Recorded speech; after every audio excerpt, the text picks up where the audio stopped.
Hello and welcome to the skating lesson. I'm Jennifer Kirk. And I'm Dave Lees, and welcome to This and That. This and that, not this or that. This and that. I know the name now. Yes. Good job, Jenny Kirk. All right, so Mao Asada's programs were announced this week. She's going to be performing to Chopin's Nocturne for her short program and Rachmaninoff Piano Concerto No. 2 for her free skate. Now, she actually used the Nocturne her first season as a senior at the World Championships.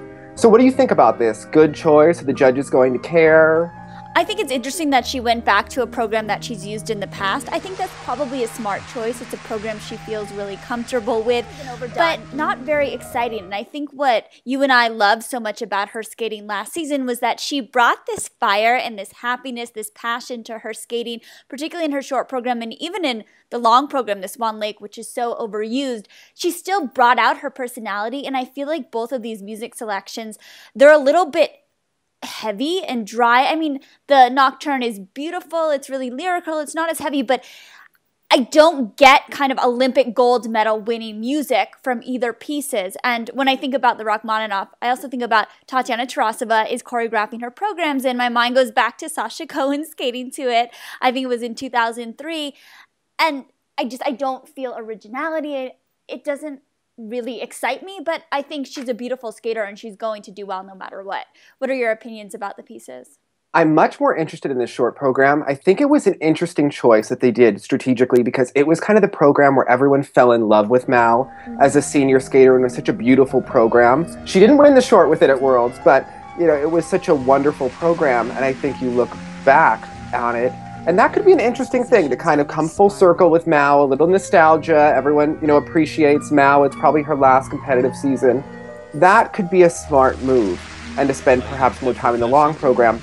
There are so many wonderful pieces of music that she could use. I love Piano Concerto No. 2. It's been done to death, and we've seen the same music cuts, and I don't know if Tatiana is really going to be bringing anything new to this music at this point. She's been choreographing for decades. It could work for Mao. It doesn't scream to me a Mao Asada program, but neither did what she did at the last Olympics. And that has sort of grown on me over time. I mean, her last Olympic program was a lot. And 4 years later, I'm still breaking it down. And I'm still I think I'm starting to understand it. I'm like, okay, it was a lot. So how important, though, Dave, do you think, and we kind of talked about it last week, how important is a skater's music choice? Do you think this is make or break between gold at the Olympics and silver? Does it really come down to music?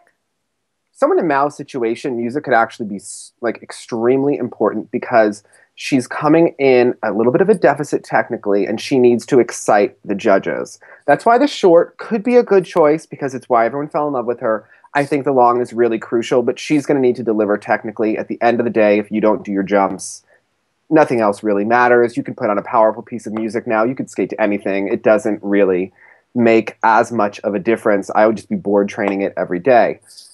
But, at the end of it, it's just, I think just a little bit, correct me if I'm wrong, they're fine music choices, not really anything that anybody, I don't think, is cheering about, but I don't think it's going to make or break her Olympic chances. No, I think it's going to come down to the triple axel for her and what she can do in terms of a triple and rotating those jumps. Yeah. Well, speaking of the Olympics, this week they showed us photographs of the Olympic medals that will be awarded in Sochi. And according to the medal reflects, sun rays reflect snowy mountaintops onto beaches. That's what the medal is supposed to, or the picture on the medal is. I so get that. Yeah. Say what opinions, thoughts about the medal? All right, this is going to sound terrible, but I don't care. I'm not going to win one of these medals. They look fine, whatever. At the end of the day, it's the title that you want. As long as they don't look ridiculous like the medals in Torino where it looked like they had DVDs around their neck, I don't really care. I don't really care about the opening ceremonies either. I don't want to sit for 3.5 hours and have to watch Mary Poppins come down from the sky again, or a scroll unfold like they did during the Beijing Olympics when I was watching on CCTV, had no idea what was going on, and it was just... I thought the Beijing Open ceremonies were awesome, though. I mean, China knows how to put the beginning of the opening ceremonies, but when you don't know what's going on, it's kind of... Right, 3 hours later. Yeah. Yeah.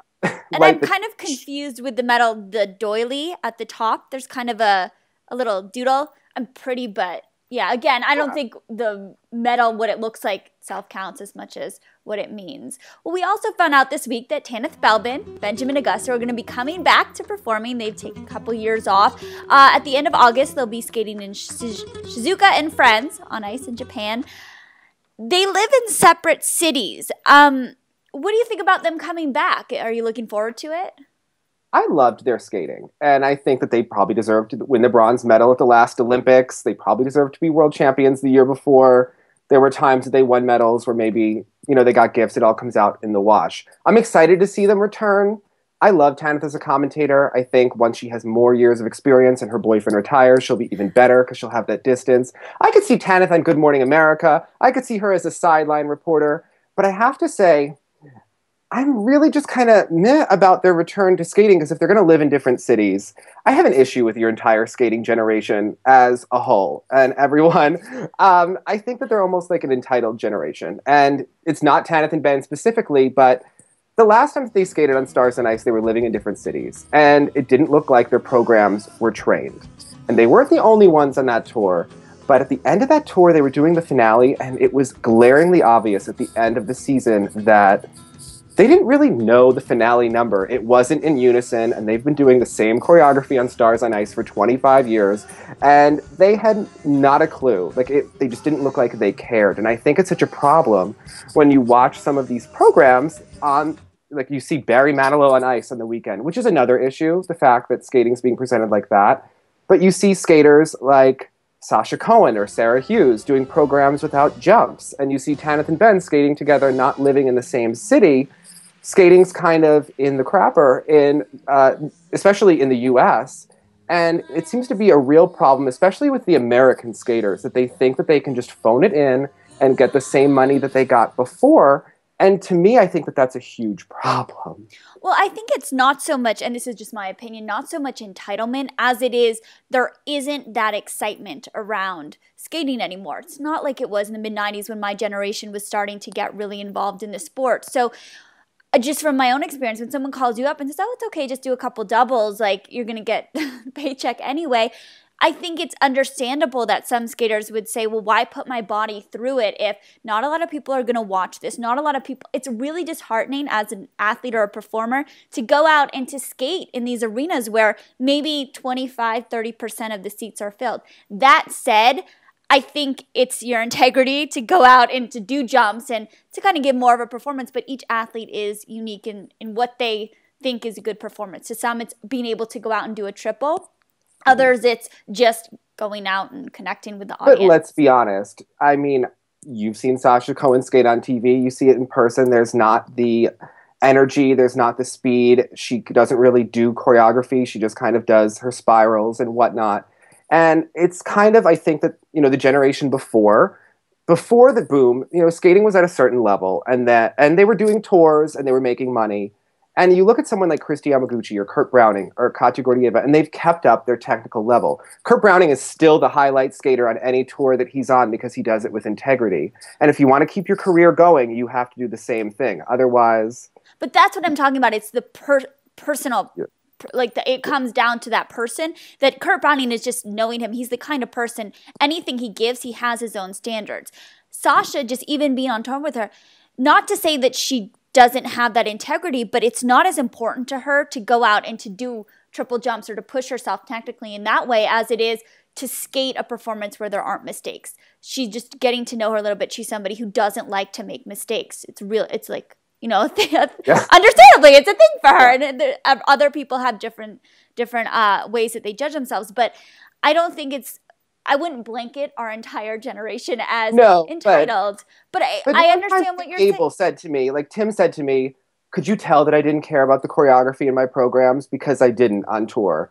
And it's well, you probably didn't deserve as big of a paycheck as you were getting because no one is paying you for your choreography, Tim, and you weren't doing quads on tour. So it's the kind of, you deserve those half-empty arenas. The people before worked really hard. Kristi Yamaguchi was doing triple Lutzes at 30 years old. And the next generation thought that they could kind of ride on their coattails because they started at the Four Seasons and they get to the Marriott, Well, you might deserve the merit. Are you blaming my generation for the decline in skating viewership? That it's our fault that... Well, I think it's interesting is that they got really into the fame from skating and they lost sight of the fact that what they did on the ice was it made them successful in the first place. Like Johnny Weir after the last Olympics. It's fantastic that you're into Lady Gaga and that you're at the Academy Awards. But when we see you a month after the Olympics and you're struggling to get that triple toe around and your management team is white knuckling it, I think that that's a huge problem. You're famous for skating in the first place and don't get it twisted. You know? I agree. And I understand. And I think it's not so much just relegated to skating. I think it's you're my generation in general. We are so focused on fame. We need to be famous. That instant, like you need people to be interested in you, and Facebook plays into that. I mean, it's a whole nother subject. But I think what I'm saying is it's not an entire generation. It's just certain people have different priorities. Someone like Evan, I don't think he's so fame hungry as he is coming back and doing this season because it's a personal thing that for him, he wants to go out and do really well. And I think that just speaks to who he is. But other people may have different priorities. Yeah, I think it might be a specific group of people because you look at the Canadians and, you know, Joanie Rochette does a very good job on tour. Jeff Buttle is paid to skate all over the world and he's kept it up. Stéphane Lambiel is paid a lot of money to skate all over the world and I think that they deserve it. But I think that the skaters of the North America have kind of, especially in the US, have disappeared a bit and they haven't put the effort in to sustain it. So I kind of, I feel strange about getting too excited about someone coming back when they're a dance team and they don't live in the same city. Tanith is pretty, Ben's a great skater, and I think that's where it kind of ends. Yeah, so, it'll be fun to see them back on the ice regardless. Yeah. So speaking of ice shows, Denis Ten just had a huge show in Kazakhstan. He's coming off kind of a one-hit wonder performance at the World Championships where he finally did do it. And he's been around for a long time. It's not like he just came out of nowhere. But now all of a sudden he has to deal with being a huge deal in Kazakhstan. Do you think that'll affect his mental preparation for next season? I think it will either help or hinder him. And we don't know him well enough to know either way. I mean, you talk about him being a one-hit wonder, and basically all we know of his career is struggles. When his coach was on our show, he said that it had a lot to do with boot problems, injuries. So if he has that under control, I expect him to do well this season. I'm just really interested to see how he does handle the pressure. I think it's great that he's bringing awareness to the sport to another country, but it's too early for me to tell. I don't know enough about him. Do you think that this is putting too much pressure on him? What are your feelings about his I think it's the up? defining moment in his career right now. And, you know, you saw it and you saw the show did so well. And I think it's either going to give him strength and confidence and give him that extra motivation for this year, or it could scare him to death. And I think that it's just going to be really interesting to see which personality comes out training with Evan Lysacek every day. It is the defining summer of his life. And I think whatever happens for the rest of his life, a lot of it could depend on what he does this summer and what he does at the Olympic Games. Yeah, I think if I were in his position, you kind of want to feed off of the fact that you got second at Worlds and many people thought that you were going to win, and then Evan's coming back. Use that to make you kind of mad and hungry and say, hey, I want, like, no, I am the front runner. Like, I am number one. And these people coming back and kind of stealing the spotlight from you. I don't get that that's really his personality. He seems like he's more focused, introverted, which is great, but I don't want to see any of this, like you talk about the extra stuff, getting to him, getting into his head and kind of wavering his confidence at all. Yeah, and I think that he's, obviously a little bit older. I think we saw with some of your, contemporaries, especially in the baby ballerina generation, someone would win a silver medal at nationals and then everything would go to their head because they were 12 or 13 years old. And it would be a lot of pressure and their life would change and they didn't know how to handle it. He's a little bit older. He's got a great coach in Frank Carroll. I think, he's got a good shot at running with this, but he will have to make an adjustment and it will impact it. Now, speaking of important summers, it's now been announced officially that Didier Gaige forced Natalie Pechelot and Fabienne Borzat to switch from Pasquale Carmelengo to Igor Spielband. And I think that this is so interesting because everyone was kind of whispering, well, it's because Igor has political pull. And we know that DDA is not above politics. And everyone says DDA is going to be the next president of the ISU. And he has a reputation for inventing stories about Surya Bonali and being a little bit shady. This sounds a little bit openly shady. I love the fact that Pasquale Carmelango just put it out there that they didn't want to change. DDA did this. And it's skating, and I kind of love it at the same time. No, I like that they owned it, that they said, hey, he made us do this, and this is why it's happening, and that he had no apologies for it. And I think, particularly in ice dancing, where it's so political, you have to do what you're going to do to get ahead. And I think at the end of the day, it is a good choice for them. They needed a change. And how do you feel about them coming out and being so public with it? Because we rarely see in skating such transparency. Do you think I'm it all was about a good thing? It. I love it. I love that they said it. But at the end of the day, I think what's most interesting is that they're going to Igor Spielband, and they didn't have Igor do their programs. They got their programs done in France. He's obviously going to tweak them. Whenever you have a Russian work on programs that are done with someone else, they're always going to change everything anyway. But I think that it's just so interesting that you're going to Igor Spielband. Use him for his choreography. Isn't that what you're paying him for? I think they're more paying him for his political pull at this point. Well, I think that there are people in skating who want to pretend that that's not what really is going on here. You know, I mean, we talked a little bit about this with PJ Kwong, and she's like, well, I think that the Russians are moving up for the bronze medal for their merits. And I was like, right, PJ. Yeah. And I think at the end of the day, yeah, Peshalat and Borza are moving to Igor and to have him not do their programs because of his choreography. Yeah, yes, absolutely. So God bless the skating world, and I love it. But talking about that love for skating, Jenny Kirk, Midori Ito competed at the ISU Adult International competition in Oberstdorf. What did you think? Will we see you out there soon? What is going on?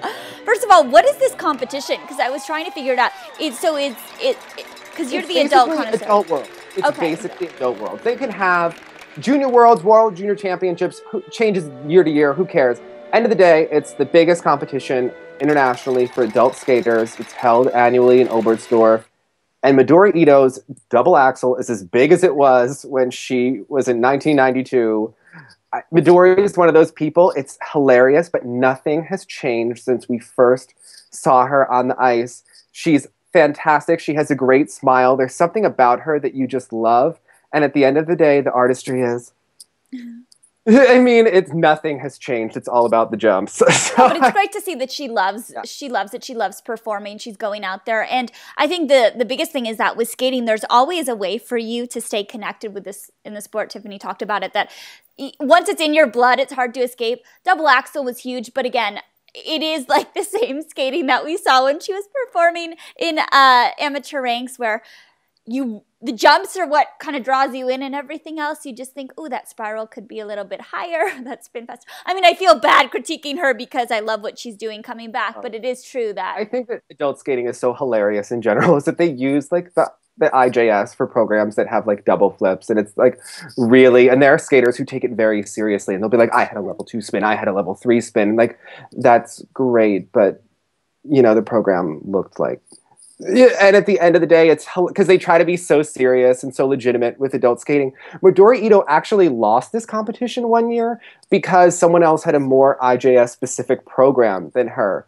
Midori Ito lost. She out-jumped the field out, But here's the thing. If we're going to talk about that, you have junior worlds, you have senior worlds, shouldn't the same rules apply? I feel like if you're going to go with IJS, you can't just say Midori Ito's competing and so she's going to win automatically because she does a double axel. I think you do have to well, I think when you watch adhere to the rules. There was a little bit of a difference, and it came down to spins and technicalities. But at the end of the day, I think it's if you think that skating's about the performance or if it's about that's the big debate with everything. Yeah. Regardless. So one of the things that we are going to start to do is interview a few gymnasts. Coming up, we're going to start talk about gymnastics. So let's, at the end of this, this is Dave's wheelhouse, some gymnastics news to talk about. Yeah, McKayla Maroney actually returned to the training camp. She is, well, Kyla Ross of the Fierce Five has always been training. She did a few stops on tour on her coast, and then she went right back into the gym, wanted to keep competing internationally. The rest of the ones enjoyed the ride, enjoyed the fame, and I think we see continually they're trying to get back in the gym. They all, wanted to be at nationals this year. But McKayla Maroney is the first one to return to camp. We've seen her taking videos of herself on Keek and on Vibe. I'm not as young as I used to be to try to, whatever. She's taking that picture of herself on Instagram, taking self photos of herself every day. God love her. But she is back in the gym, and it's interesting. How do you think she looks based on the pictures? I mean, I think you can only tell so much based on a picture. It does seem like she's getting her body back in shape. I think it would be great to see her back on the competitive circuit. She's such a strong vaulter. I'm excited about it. I really liked her. I like her personality, but I think it does look like there is some work to be done in order to get her body back in competitive shape. Yeah, it was just so funny because there was an article in Gymnastics and they said, oh yeah, McKayla wants to, win gold on the 2013 Worlds, which are at the end of September, beginning of October. I was like, she could get back to the world team. If you squint, you can see that there's still the elite gymnast there. Not in 2013. It's going to take these girls. They've been through it.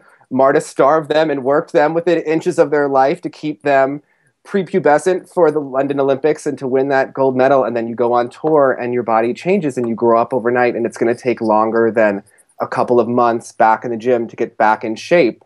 And we saw... I don't mean to interrupt, but my question is, when we talk about like judging somebody by a picture, I don't know a lot about gymnastics, but how much does that actually play into whether or not she can do the skills? Because I know in skating, you can see a picture of a skater and we can still be 10 pounds overweight and still do the triple jump. So when they talk about her coming back to Worlds, do you think it really comes down a lot to her fitness more so? I think that she's fit. Don't get me wrong. I think that McKayla Maroney is in shape and fit. And she could compete in NCAA gymnastics right now, and she could do very well there. But the elite gymnastics world has become so intense and so crazy what you have to put your body through. And to do that Aminar vault that she's so famous for doing, you have to be in unreal shape. And when you have a big break, I think we've seen it with so many comebacks, with Shawn Johnson, with Nastia, you really need that extra lag time. I don't think you're just going to take months off and come right back in the gym, and it's going to be like that. You really need probably 6 to 8 months of getting your body back in shape, and then you can come back to competition.